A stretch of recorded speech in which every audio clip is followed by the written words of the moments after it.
My name is Namaya Mbikusi, and I am the sector lead for investment services at Prospero Zambia.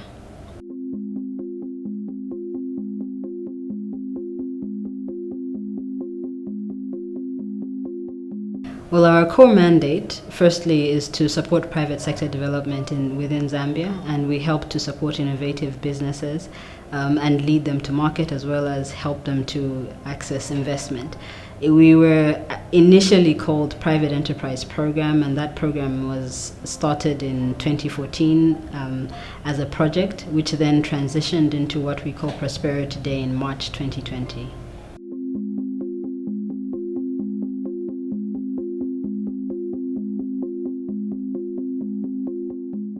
The way Prospero started was initially through Private Enterprise Program, which was initially a 5-year program that was funded by FCDO, then DFID, which is a UK aid-funded program, and it was managed by Nathan Associates London in 2014. And when that 6-year mandate was over, we then transitioned into a locally registered company called Prospero Zambia. We are currently still funded by FCDO, but because we're now locally registered, it means that we don't necessarily have a set lifespan. In actual fact, we could continue to go on and on, depending on what we feel our mandate should be, or what our board feels our mandate should be.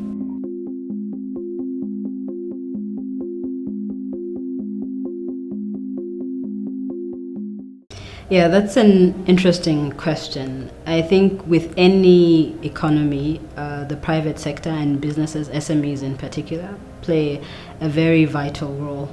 So within Zambia, there's obviously an opportunity to provide support services for SMEs and businesses that are looking to grow.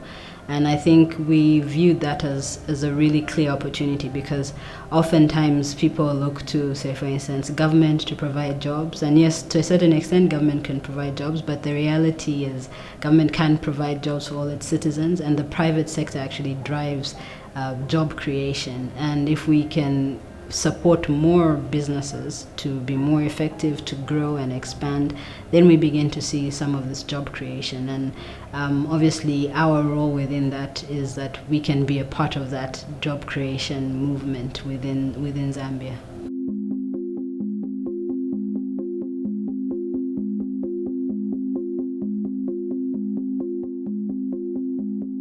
So we work in 5 core sectors. The first sector is food and agriculture. Mining and mining services is another sector. Then we also work in tourism and hospitality.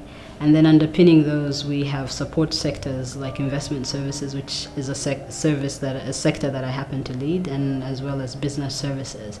Now, why did we choose to go in those particular sectors? It's actually in line with the 7th National Development Plan.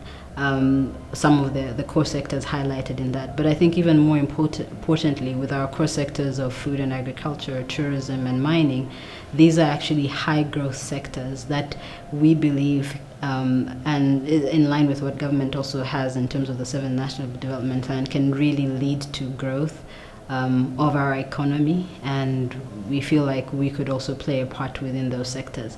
And in terms of investment services, we also recognize, because we have a grants element of our program, that our grants are very limited. So we felt that we could play a role with leveraging grant financing for businesses to actually access commercial investment that could really lead to growth, because grant financing is only the first of many steps that businesses can take.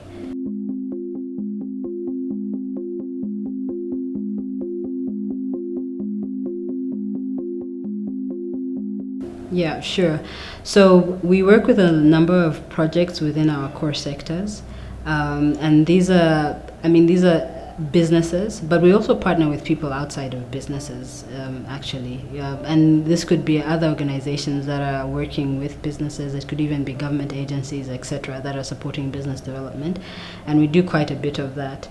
And the main way that we work on our grants end is that we provide financial grants. We also provide technical assistance grants. But in addition to that, there's also this whole element of facilitation, where we can facilitate market linkages, we can facilitate investment opportunities, etc. And then with some of the larger organizations, we also get into cooperation agreements where we agree to work on specific elements that can help private sector businesses. So those are the main ways in which we work.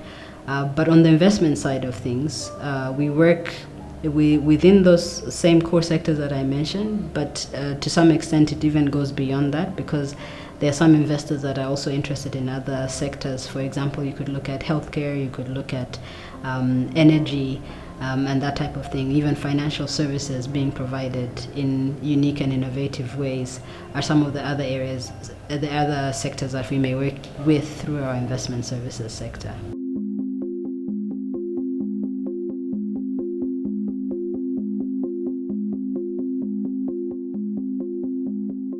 That's a really good question. So we obviously work with businesses, and some of these businesses come through our core sectors, and some of them we actually go out and look for through various intervention partners, and then we provide investment readiness support.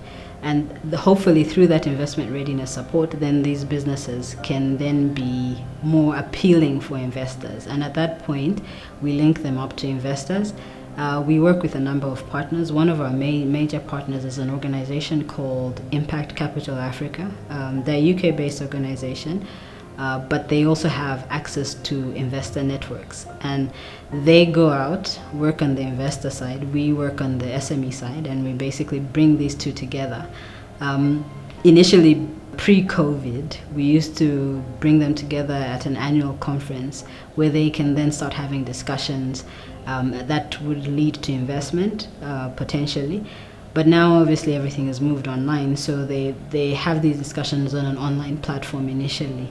And actually through the years we've been able to raise millions of dollars of investment into about 14 different businesses, which is quite significant for a country like Zambia that, in comparison to other countries like Kenya or maybe South Africa, have a limited number of impact investment deals. And this is just since 2018.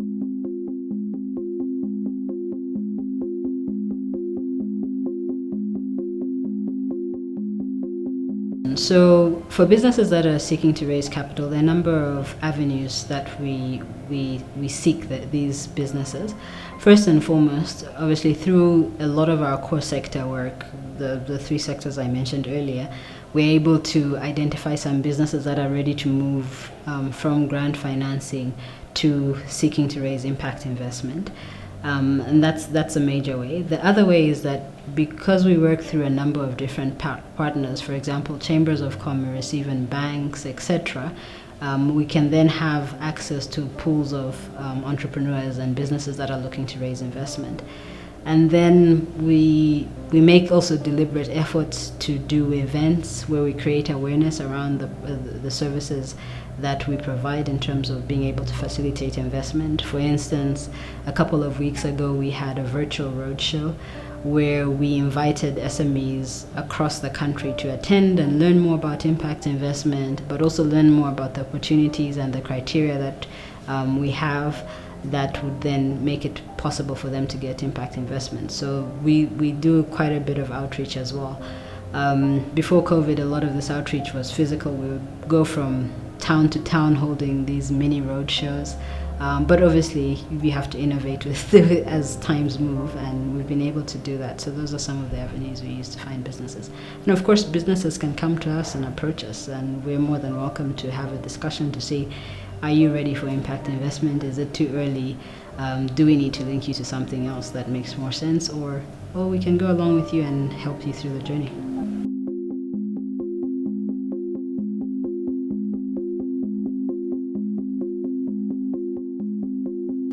So impact investment is slightly different from the normal type of investment. And how does this differ? Is that what impact investment is looking at is commercial returns. So if somebody invests in your businesses, they want to have commercial returns like any other investment. But The second thing that impact investment looks at that other investment doesn't is a social and environmental return. So that means if I am to invest in, take me as an investor, if I'm to invest in your business, then I want to make money out of it, but I also want to see some social impact that you have or some environmental impact. And a lot of impact investors tie this to SDGs. For example, I would be interested in seeing improved nutrition. I would be interested in seeing more jobs being created for women or youth, that type of thing. Or I'd like to see a positive environmental impact that is being caused by your business, and it should be an integral part of your business model. So it's not just like, oh, I want to make money and then by accident I have good impact, but you actually have to have it as an intentional and integral part of your business model.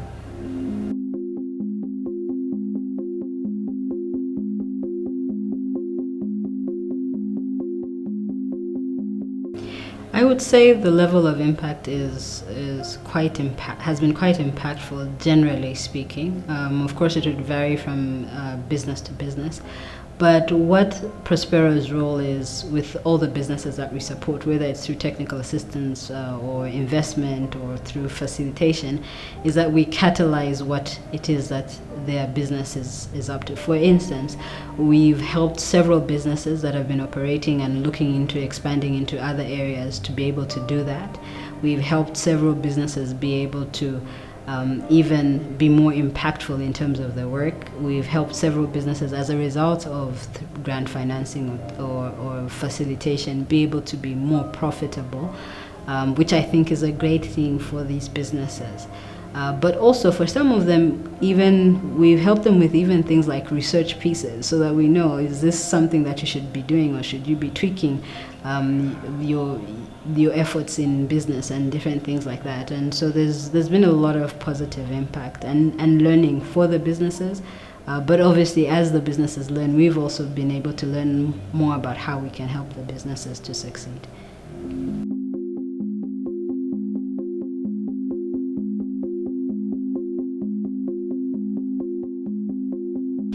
Yeah, sure. So I'll focus on a success story around impact investment, which is something that I described earlier. And this is one I like to tell often.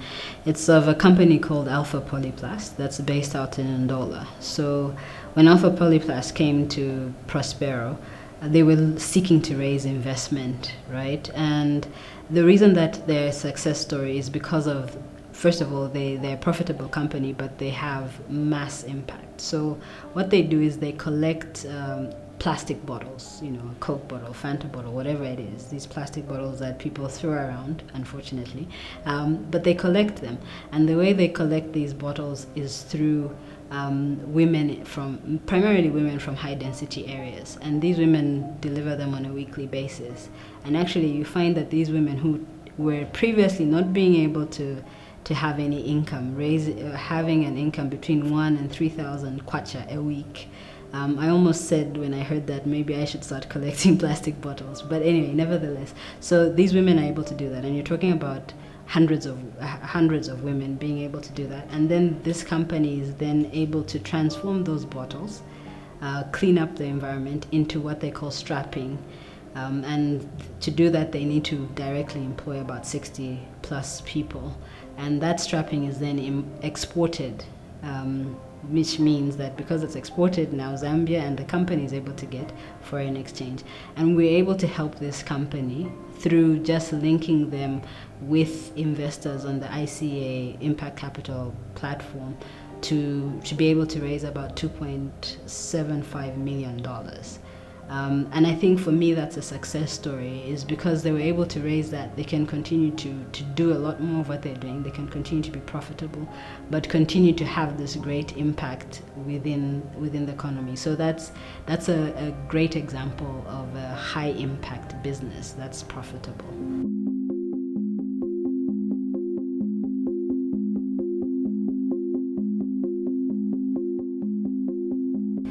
Relationships for Prospero are absolutely vital.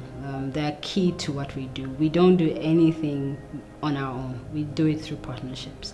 And within the impact investment space, I've already alluded to one of these relationships. We have a great working relationship with Impact Capital Africa, where we collaborate and work to facilitate investment into Zambian businesses. That has worked very well.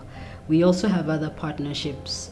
For instance, we have one with the National Advisory Board for Impact Investment, where we are supporting them and working very closely with them to be able to build a strong impact investment ecosystem so that we can see more investment, not just international or regional, but even local investment into businesses, because that's really where there's a gap in terms of access to finance. You'll hear all businesses say one of their challenges is access to finance. Businesses face a number of challenges, but I could almost assure you that is common to all businesses at all sorts of sizes.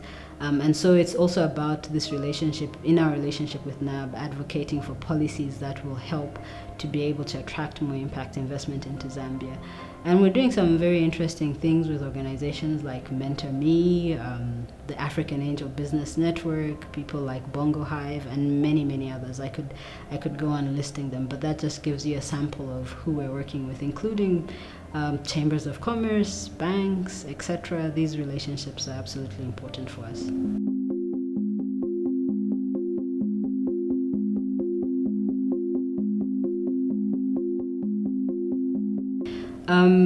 Yeah, we have definitely managed to incorporate other organizations in our projects. In fact, because our model is that we work through other people for the purpose of sustainability, other organizations tend to be quite key, whether it's a government entity, whether it's a private sector company, or another non-profit organization that's supporting private sector development. That's very key to the way that we work.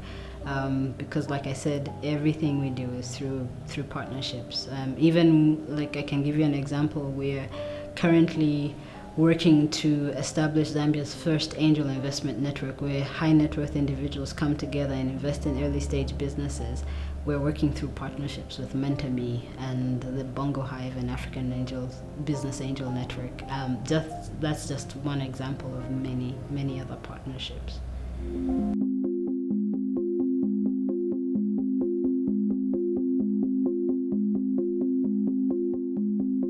Surprises?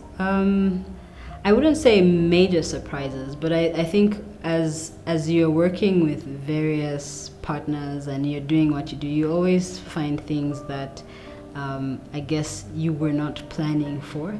But I think a lot of these have formulated part of our lessons learned and helping us to improve how we deliver our support to private sector businesses. So I wouldn't say surprises as such, but things that we can gain from and improve the way in which we operate. For example, finding gaps in policy, for instance, and hoping that certain things would be easier to do than others. For example, establishing a local fund in Zambia, you find, there are actually certain hiccups. It's not just as easy as somebody saying, okay, let me start my fund. But through those, we've found opportunities to work, for example, with various policymakers and engage with them around those different issues so that it can become easier. And ultimately, we can see more investment going into businesses.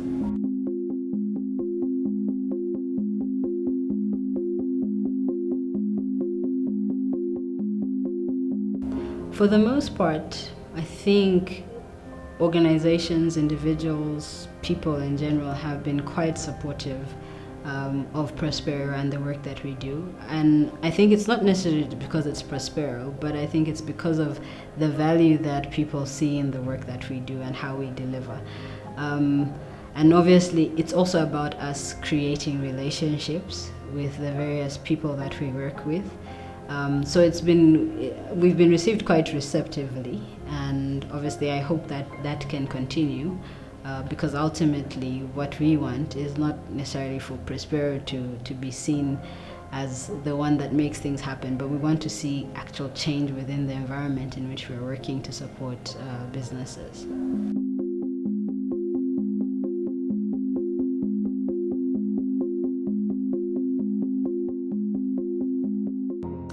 Difficult or challenging is, I guess I would say, working with various businesses. It's not always straightforward. So say, for example, we start to work with businesses around getting people, these businesses investment ready.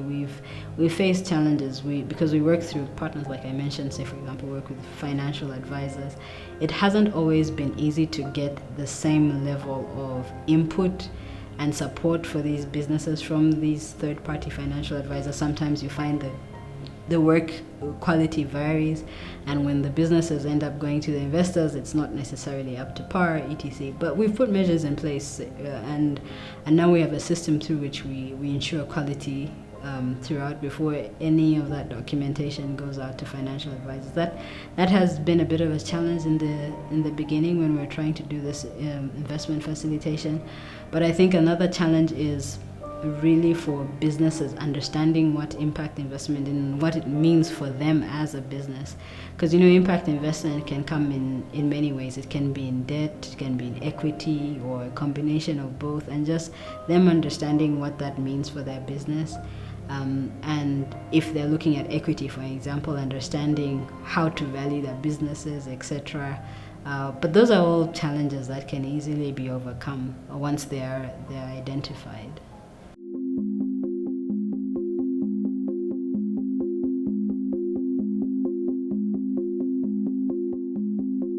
I would say we haven't really been approached by fraudulent businesses intentionally. But I think one of the things that's really helpful is the fact that we have systems and procedures in place. For instance, even if we're looking to work with the businesses, we do our own internal due diligence, where we find out about who this business is. But in finding out about who this business is, it's not just about this policing role. It's also about understanding how best can we help them and support them, and so that helps in terms of getting the right businesses on board. And sometimes, we found situations where businesses struggle to implement. So we have a grant agreement, for instance, with a business, and they're not quite able to do what they're supposed to do. Those situations have arisen, and where those have arisen, we've tried to mitigate them by having discussions with the businesses, etc. But fortunately, we haven't had fraud outrightly.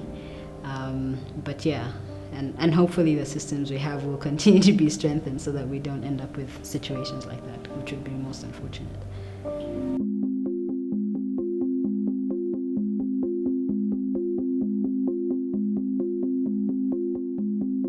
Yeah, so for me, what's been most rewarding, if I look at my work personally, is being able to see a business move from one level to the next level, and being able to see the business having a positive impact within the area they operate, whatever that impact is, whether it's increased jobs, whether it's increased social or environmental impact. That for me is really great, and that's why I gave the example of that company called Alpha Polyplast, which for me is one of the greatest success stories for Prospero in terms of our investment raising.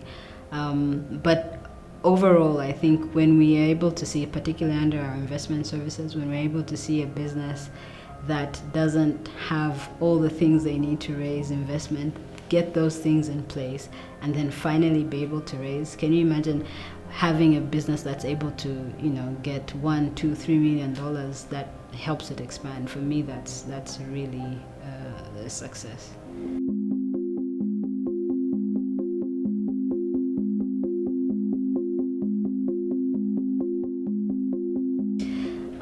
I'd like to hear them, but I think one of the things that I noticed, and maybe this is because of the NGO culture in Zambia, where it's all about NGOs giving and giving and giving, is that sometimes businesses would approach Prospero or think about Prospero as like a sort of ATM that just sort of gives money.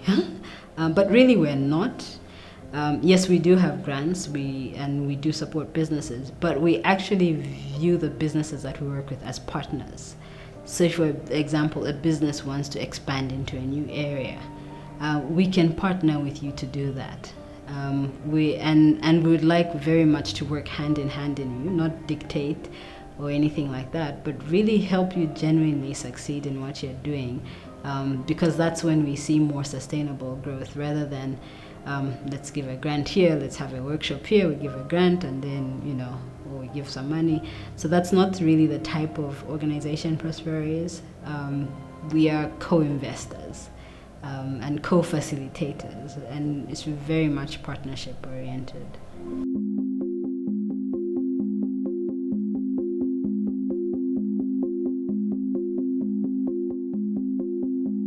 COVID-19 has been very interesting, and I think it's been interesting because it's a pandemic that has affected the entire globe, not just Lusaka, not just Zambia, not just Southern Africa, and the impacts of COVID on business and private sector have been really vast.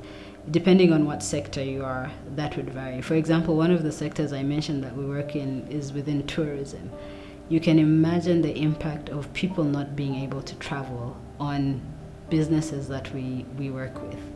And in fact, as a result of what happened with COVID, when the first wave hit, we as Prospero actually amended our strategy slightly so that we could have support for businesses going through challenges as a result of COVID, where we had business relief.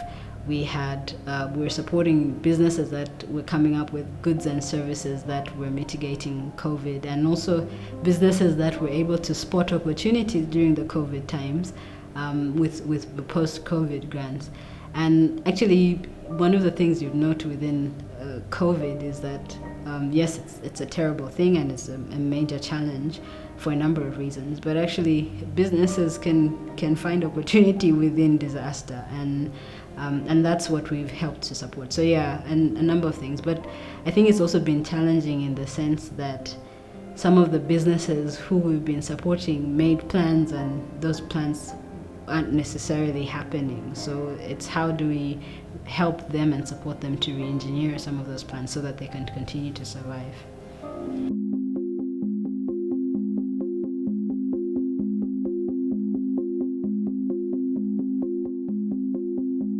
Firstly, if you're thinking about impact investment, I think that it can be a potentially great opportunity, because I think, as many know, and many businesses specifically know, is access to finance is difficult. There are traditional ways in which people access finance, for example, commercial banks, MFIs, friends and family, but impact investment is actually another opportunity. But I would advise and say, firstly, understand what impact investment is. Understand where you are in your entrepreneurial journey to see whether impact investment is right for you at that particular time. And if it is, then it could be a potential avenue. But if they're seeking impact investment and maybe are not ready, there are certain things that they might have to have in place. For example, you'd have to have good governance, things like that, good team structure, etc.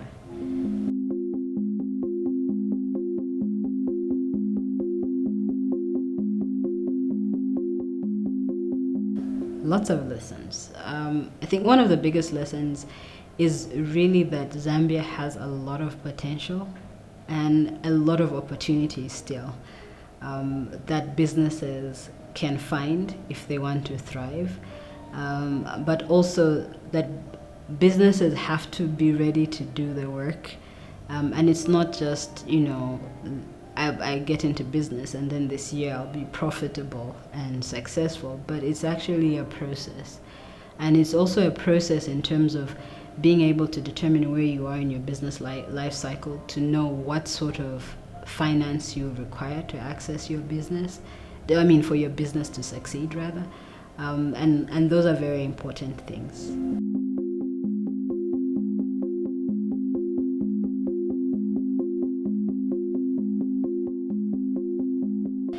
Scaling, Prospero will continue to do a lot of what we've been doing. Obviously, the idea is that we'll work smarter because of all these lessons learned through the years of how we've been operating. Impact investment will continue to be a core part of the work that we do alongside our grant, the grant financing and wing of Prospero.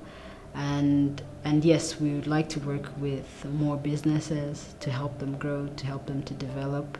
But also we'll continue to work with other partners in doing this. It's not going to be Prospero doing this alone, but we'll increase our partner network, but also increase the intensity and the amount of work that we're doing with these partners in order to support private sector development.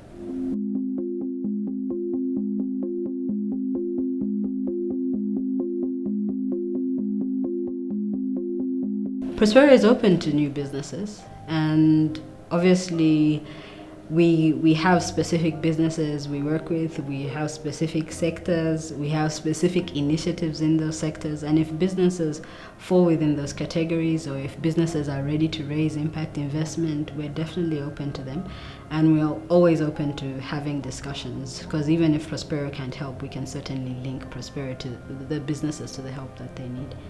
Yeah.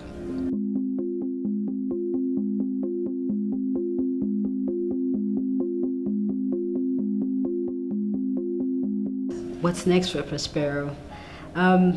More of what we've been doing, to be honest. So we'll be working smarter around it, but we'll continue to support private sector development. We'll continue to work within the sectors that I highlighted. And yeah, my final remarks would probably be if there are people out there thinking about business, if there are people thinking around get impact investment, then maybe Prospero would be a right place to start, and we can have discussions around how we can support you in that process. But yes, Prospero is still working towards what we started on in 2014 through PEP Zambia.